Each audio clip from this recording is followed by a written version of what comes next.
दोस्तों, क्या नीतीश कुमार अपनी हरकतों से भाजपा का नुकसान करवाना चाहते हैं? क्योंकि आए दिन उनकी जैसी हरकतें वायरल होती हैं, उससे देखा जाए अगर तो वो जेडीयू के लिए सिंपैथी और भाजपा का नुकसान करवाने की कोशिश करते हैं। ऐसा कई वरिष्ठ पत्रकारों को भी लगता है। अब आप सोच रहे होंगे कि आखिर ये बात कहां से उठी। दरअसल दोस्तों, अभी हाल फिलहाल का मामला देखिए तो नीतीश कुमार ने राष्ट्रगान में जिस तरीके की हरकत की, राष्ट्रगान का अपमान किया, इसके बाद से ही लगातार विरोधी नीतीश कुमार पर हमला कर रहे हैं। नीतीश कुमार से कह रहे हैं कि अगर उनकी मानसिक स्थिति ठीक नहीं है तो वो मुख्यमंत्री के पद से इस्तीफा दे सकते हैं, भले ही वो कुर्सी अपने बेटे निशांत को सौंप दें। अब यहाँ पर सवाल ये भी उठ रहा है कि क्या नीतीश कुमार जानबूझकर तेजस्वी यादव या फिर विपक्ष की जो पार्टियां हैं उन्हें एक मौका दे रहे हैं ताकि जेडीयू और बीजेपी पर हमला किया जा सके। अब नीतीश कुमार जेडीयू का घाटा क्यों करेंगे? जेडीयू का घाटा नीतीश कुमार नहीं करवाना चाहते हैं, ऐसा तमाम लोग कह रहे हैं। लोगों का कहना है कि जेडीयू के पक्ष में सिंपैथी लेने की नीतीश कुमार कोशिश कर रहे हैं, लेकिन भाजपा पर एक प्रेशर जो है वो बना रहे हैं। भाजपा पर प्रेशर इसलिए भी क्योंकि बीते कुछ दिनों पहले आपने सुना होगा कि भाजपा के तमाम नेताओं ने नीतीश कुमार का नाम लिए बिना या फिर नाम लेने के साथ साथ ये कहा कि नीतीश कुमार के नेतृत्व में चुनाव लड़ा जाएगा, लेकिन मुख्यमंत्री बिहार का कौन होगा ये एनडीए के दल मिलकर तय करेंगे। और ये बयानबाजी ना सिर्फ बिहार के डिप्टी सीएम बल्कि बिहार के जो भाजपा प्रदेश अध्यक्ष दिलीप जायसवाल हैं उनकी तरफ से भी किया गया था।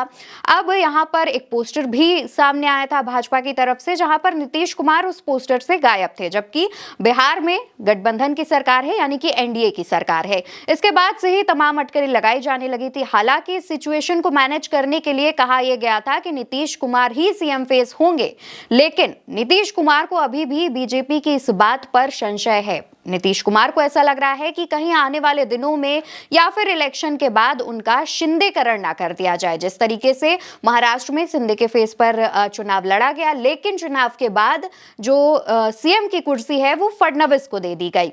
अब यहाँ पर नीतीश कुमार की जो हरकतें हैं हाल फिलहाल की, अभी आप देखेंगे तो 20 मार्च को राष्ट्रगान के अपमान की हरकत जो सबसे ज्यादा वायरल हुई थी और इसको लेकर के विपक्ष ने इस्तीफे की मांग कर दी थी। अब इससे पहले की भी कुछ हरकतें हम आपको नीतीश कुमार की बता देते हैं, जैसे कि 15 मार्च 2025 को होली मिलन समारोह जो कि बीजेपी नेता रविशंकर प्रसाद ने इसका आयोजन किया था, वहां पर पहुंचकर नीतीश कुमार अचानक भाजपा सांसद के पैर छूने लगते हैं, रविशंकर प्रसाद के पैर छूने लगते हैं, जो कि उनसे उम्र में 4 साल छोटे हैं। इससे पहले 2 बार प्रधानमंत्री नरेंद्र मोदी के भी पैर छूने की नीतीश कुमार कोशिश कर चुके हैं।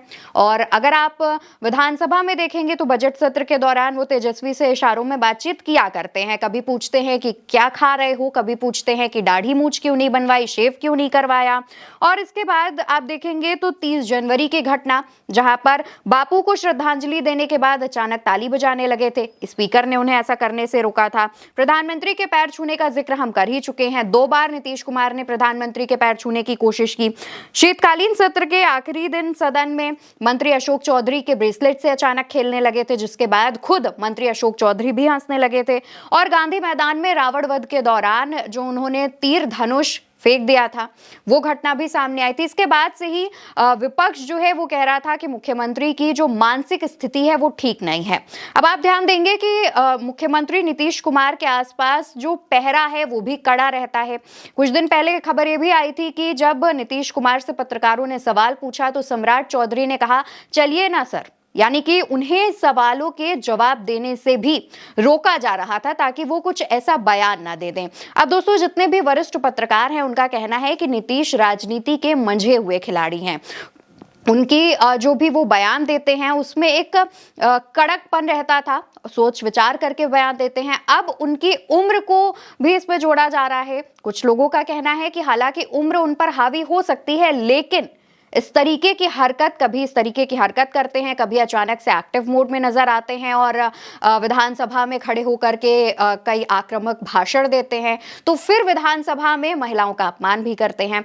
तो इन तमाम चीजों को जब देखा जाए तो इससे एक बात पता चलती है कि नीतीश कुमार अगर ये जानबूझकर कर रहे हैं तो इससे जेडीयू और बीजेपी के गठबंधन को तो नुकसान हो ही सकता है। जेडीयू को उतनी सिंपैथी जितनी नीतीश सोच रहे हैं मिले ना मिले, या फिर वो अपने बेटे का जो जो एक राजनीतिक करियर है वो सेट करने के बारे में सोच रहे हैं, इसमें भी कोई पॉसिबिलिटी नहीं है कि उनकी इस हरकतों से उनके जो बेटे हैं उनका करियर एक अच्छे पाथ पर रहे। लेकिन भाजपा जरूर नीतीश कुमार को एक ऑप्शन के तौर पर सोच रही है, क्योंकि नीतीश कुमार की इन हरकतों के बाद बहुत ही कम चांसेस हैं कि भाजपा उन्हें सीएम फेज घोषित करे। दूसरी तरफ दोस्तों, तेजस्वी यादव मुख्यमंत्री की इन हरकतों पर निशाना साध रहे हैं। इसके अलावा बीजेपी और जेडीयू पर निशाना साधते ही रहते हैं, लेकिन तेजस्वी ने चुनावों की तैयारी काफी पहले से शुरू कर दी। तेजस्वी लगातार 17 महीने की सरकार में किए गए काम का जिक्र करते ही रहते हैं और अभी हाल फिलहाल की अगर आप बात करें तो तेजस्वी एक साथ 2 समुदायों को साधने की कोशिश कर रहे हैं। तेजस्वी दिन में मंदिर जाते हैं, पूजा अर्चन करते हैं, कभी हवन करते हैं तो कभी माता रानी के दर्शन करने पहुंचते हैं और उसी दिन शाम को इफ्तार पार्टी में भी शामिल होते हैं और सर पर टोपी लगाकर बकायदा और मुस्लिम संगठनों के साथ इफ्तार पार्टी भी कर रहे होते हैं। और इसी चीज को देखते हुए जिस तरीके से अभी हाल में मुसलमान संगठनों ने भी नीतीश का विरोध किया था, लेकिन तेजस्वी लगातार इफ्तार पार्टी का आयोजन कर रहे हैं। इन तमाम चीजों को देखते हुए कहा यह जा रहा है कि बिहार में आने वाले दिनों में इन सभी चीजों का एक गहरा इंपैक्ट लोगों के मन पर जरूर पड़ेगा। और फिलहाल में आरजेडी जिस तरीके से तेजस्वी के नेतृत्व में आगे बढ़ रही है और नीतीश कुमार की ये जो हरकतें हैं वो बीजेपी और जेडीयू के प्रति एक गलत नैरेटिव लोगों के मन में सेट कर रही है, इसका नतीजा भी आने वाले दिनों में चुनाव में देखने को मिल सकता है।